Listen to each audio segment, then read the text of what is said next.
Setelah belajar tentang kabinet-kabinet yang ada pada masa pemerintahan demokrasi parlementer atau demokrasi liberal, kita dapat mengetahui bahwa pada masa itu kondisi pemerintahan negara Indonesia sangatlah tidak stabil. Selain disebabkan oleh berganti-gantinya kabinet yang terjadi pada kala itu, pada kurun waktu 1950 sampai 1959, di dalam negeri sendiri, Indonesia banyak mengalami pemberontakan atau pergolakan massa. Kalau pada masa sebelumnya kita mengenal pemberontakan DITII dan PKI, pada masa ini pemberontakan yang terjadi sedikit lebih banyak dibandingkan masa sebelumnya. Dan hal ini terjadi dipicu oleh adanya golongan yang masih menginginkan bentuk Indonesia menjadi bentuk negara federal atau negara bagian.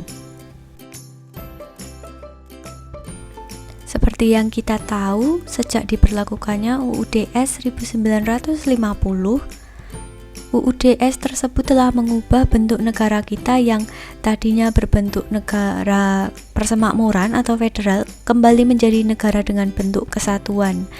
Meskipun ini banyak diinginkan oleh mayoritas rakyat Indonesia yang menginginkan bentuk negara persatuan, namun ternyata ada sebagian kecil masyarakat Indonesia yang malah lebih mendukung bentuk negara bagian atau negara federal. Dan pemberontakan yang terjadi di masa ini rata-rata dilakukan oleh kaum yang mendukung bentuk negara Indonesia menjadi bentuk negara federal atau persemakmuran tersebut. Apa sajakah pemberontakan tersebut? Mari kita pelajari satu persatu. Yang pertama ada APRA atau singkatan dari Angkatan Perang Ratu Adil. Angkatan Perang Ratu Adil atau APRA ini dipimpin oleh seorang mantan anggota tentara Belanda, yaitu Kapten Raymond Westerling atau mantan anggota KNIL ya. Kalau kalian masih ingat, KNIL itu adalah tentara bentukan negara Hindia Belanda. Nah, Westerling ini adalah seorang tokoh yang tahu bahwa ada kepercayaan masyarakat Jawa akan ramalan Jayabaya tentang datangnya Ratu Adil. Jadi di dalam ramalan tersebut mengatakan bahwa penjajahan akan berhenti setelah datangnya seorang tokoh pemimpin yang dianggap dapat membawa kemerdekaan atau dalam bahasa Jawa disebut dengan Ratu Adil. Hal ini dimanfaatkan oleh Westerling dengan membentuk organisasi dengan pengikut lebih dari 500.000 orang yang sifatnya adalah kolonialis atau mereka lebih mendukung penjajahan Belanda di Indonesia, dan sebagian besar diisi oleh orang-orang yang mempunyai kedudukan yang bisa dikatakan enak ketika Belanda masih ada di wilayah Indonesia. Tujuan utama dari gerakan ini adalah menentang Indonesia kembali ke bentuk republik. Jadi Westerling dan pengikutnya lebih menginginkan Indonesia sama seperti hasil KMB, yaitu negara persemakmuran dengan Belanda dan berupa negara-negara bagian atau negara federal. Pada bulan Januari 1950, APRA mengajukan ultimatum kepada pemerintah Republik Indonesia dan negara Pasundan yang isinya tuntutan agar APRA diakui sebagai tentara Pasundan dan keberadaan negara Pasundan tetap dipertahankan. Kalau kalian bisa lihat peta yang Bu Anissa lampirkan di bagian kiri, itu adalah peta wilayah negara Pasundan, salah satu negara bagian dari Republik Indonesia Serikat bentukan KMB. Nah, APRA ingin negara ini dipertahankan, jangan masuk ke Republik Indonesia, biarlah tetap menjadi seperti ini, dan tentaranya adalah APRA, Angkatan Perang Ratu Adil. Ultimatum tersebut dilanjutkan dengan melakukan gerakan teror pada tanggal 23 Januari 1950. APRA menyerang kota Bandung dan berhasil menduduki markas divisi Siliwangi. Akibatnya 79 orang anggota ABRIS atau tentara Republik Indonesia saat itu gugur, termasuk di dalamnya ada Letnan Kolonel Lembong yang menjadi korban. Bahkan lebih parah lagi, gerakan dari Westerling ini meluas sampai ke kota Jakarta. APRA merencanakan untuk membuat kegaduhan di pemerintahan Republik Indonesia dan bahkan membuat rencana untuk membunuh Menteri Pertahanan saat itu yang dijabat oleh Sultan Hamengkubuwono ke-9. Tapi untungnya rencana ini dapat digagalkan oleh tentara Republik Indonesia. Yang kedua ada gerakan Andi Aziz. Gerakan Andi Aziz ini dipimpin oleh Andi Aziz, yaitu pemimpin gerakan dari masyarakat negara Indonesia Timur yang mendukung bentuk negara federal. Jadi sama seperti Westerling tadi, Andi Aziz ini adalah orang yang merasa bahwa bentuk federal sudah cocok dengan wilayahnya, yaitu negara Indonesia Timur. Kalau kalian lupa apa itu negara Indonesia Timur, itu adalah salah satu negara bagian bentukan hasil KMB. Ada di wilayah yang meliputi wilayah Sulawesi, Maluku, dan kepulauan kecil di sekitarnya, itu masuknya ke negara Indonesia Timur. Tujuan utama dari gerakan Andi Aziz ini adalah mempertahankan NIT atau Negara Indonesia Timur. Kalau Westerling tadi ingin mempertahankan Pasundan, kalau Andi Aziz ingin mempertahankan NIT dan menolak campur tangan pemerintah Republik Indonesia di wilayah NIT.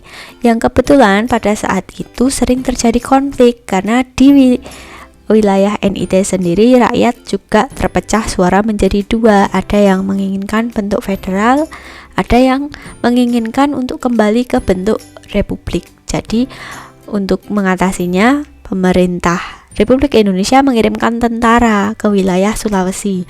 Nah, Andi Aziz gak suka dengan cara pemerintah Republik Indonesia, dia inginnya biar tentaranya sendiri yang menangani masalah di kawasannya. Pada tanggal 5 April 1950, anggota pasukan Andi Aziz menyerang markas Tentara Nasional Indonesia yang berlokasi di Makassar, dan mereka pun berhasil menguasainya. Bahkan Letnan Kolonel Moko Ginta berhasil ditawan oleh pasukan Andi Aziz. Jadi kerjanya, cara memberontaknya hampir sama dengan APRA yang di Bandung tadi. Nah, kalau kalian bisa lihat peta di layar kalian, ini adalah wilayah negara Indonesia Timur yang oleh Andi Aziz ingin tetap dipertahankan seperti itu, tidak bergabung dengan Negara Kesatuan Republik Indonesia. Untuk menanggulangi pemberontakan yang dilakukan oleh Andi Aziz, pada tanggal 8 April 1950, pemerintah memberikan ultimatum kepada Andi Aziz bahwa setiap 4x24 jam setelah pengumuman, ia harus menyerahkan diri atau melaporkan diri ke Jakarta untuk mempertanggungjawabkan perbuatan yang sudah ia lakukan. Itulah dari pemberontakan atau gerakan pemberontakan yang dilakukan oleh Andi Aziz. Yang ketiga, ada gerakan Republik Maluku Selatan atau RMS. Pemberontakan Republik Maluku Selatan dipimpin oleh Mr. Dr. Christian Robert Stephen Sumokil atau lebih dikenal dengan nama Sumokil. Beliau adalah mantan Jaksa Agung Negara Indonesia Timur. Jadi satu kawanan ya dengan Andi Aziz tadi. Namun ketika Andi Aziz gagal melaksanakan misinya, Sumokil ini lari ke Maluku untuk mendirikan sebuah negara sendiri lepas dari negara Indonesia Timur, tapi khusus di wilayah Maluku, namanya Republik Maluku Selatan. Nah, Sumokil awalnya ini berteman dengan Andi Aziz, tapi karena dirasa gerakan Andi Aziz sudah dapat dipadamkan oleh pemerintah Republik Indonesia, maka Sumokil memperkuat basis pertahanannya ke wilayah Maluku.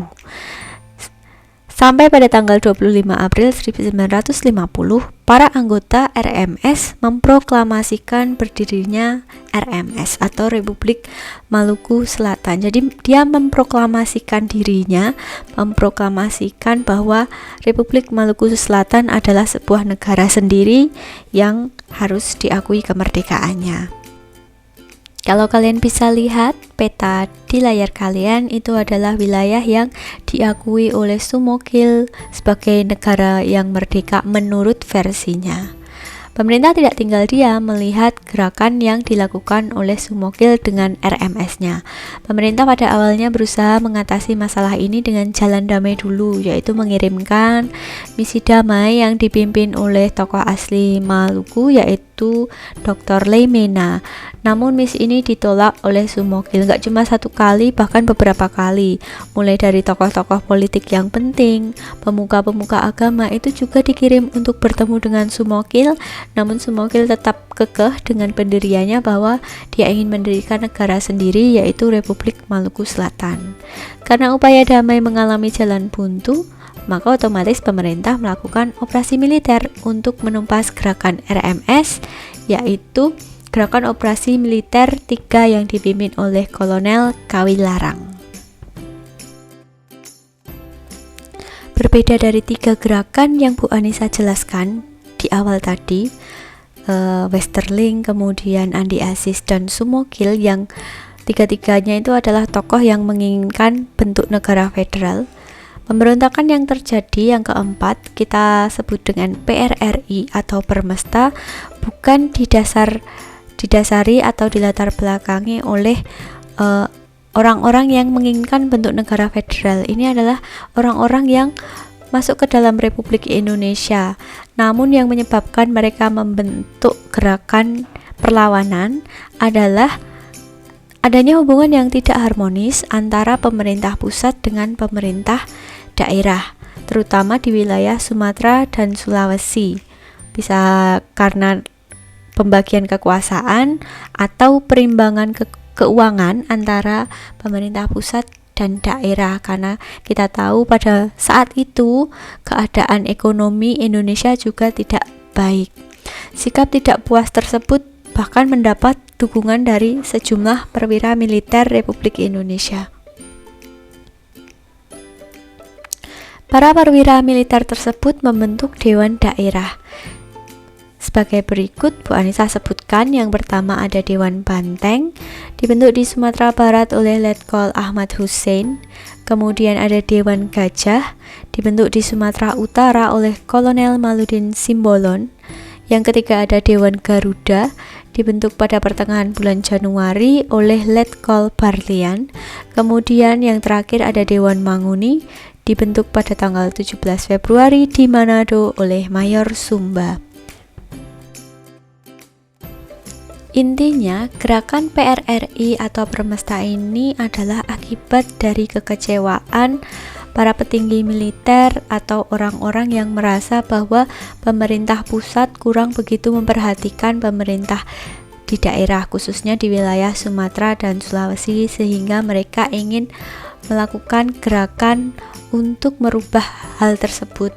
Jadi beda ya antara latar belakang antara gerakan Westerling, Sumokil, dan Andi Aziz dengan gerakan PRRI atau Permesta. Tapi pada intinya keempat gerakan ini juga menimbulkan ketidakstabilan keadaan politik di wilayah Indonesia. Maka dari itu, pemerintah pusat tidak tinggal diam mengetahui adanya gerakan pemberontakan PRRI atau Permesta ini. Untuk melancarkan penumpasan terhadap pemberontakan tersebut, pemerintah membuat atau membentuk sebuah pasukan operasi militer yang operasinya disebut sebagai Operasi Merdeka pada bulan April 1958, dan operasi tersebut dipimpin oleh Letkol Rukminto Hendradiningrat. Nah, itu tadi adalah keempat gerakan yang mengganggu keamanan di wilayah Indonesia pada kurun waktu 1950 sampai 1959. Yang pertama ada gerakan Westerling, kemudian adanya gerakan Andi Aziz, yang kedua gerakan dari Dr. Sumokil, dan yang keempat ada gerakan PRRI atau Permesta. Tugas untuk hari ini boleh didengarkan baik-baik. Bu Anissa sudah ceritakan keempat gerakan ini, apa hal yang melatar belakanginya, apa tujuan mereka. Namun dari 4 cerita ini Bu Anissa belum ceritakan bagaimana kisah atau nasib akhir dari tokoh-tokoh yang menjadi pemimpin perlawanan ini. Contohnya Westerling tadi, betul pemerintah pusat menumpas gerakan Westerling, tapi nasibnya Westerling bagaimana? Nah, kalian cari tahu. Begitu juga dengan nasibnya Andi Aziz, dia bagaimana, endingnya kayak apa. Yang ketiga, cari tentang Sumokil, bagaimana ending dari para pemimpin gerakan pemberontakan ini. Dan yang keempat juga pemimpin pemberontakan PRRI atau Permesta. Kalian cari tahu bagaimana ending dari pemimpin gerakan pemberontakan itu tadi semuanya. Boleh buka buku, boleh juga searching di Google. Nanti ketikkan jawaban seperti biasa di Classroom, Bu Anissa nanti akan sertakan linknya. Oke, untuk hari ini kita belajarnya sampai di sini. Terima kasih, langsung dikerjakan tugasnya, jangan menunda-nunda. Oke, dadah.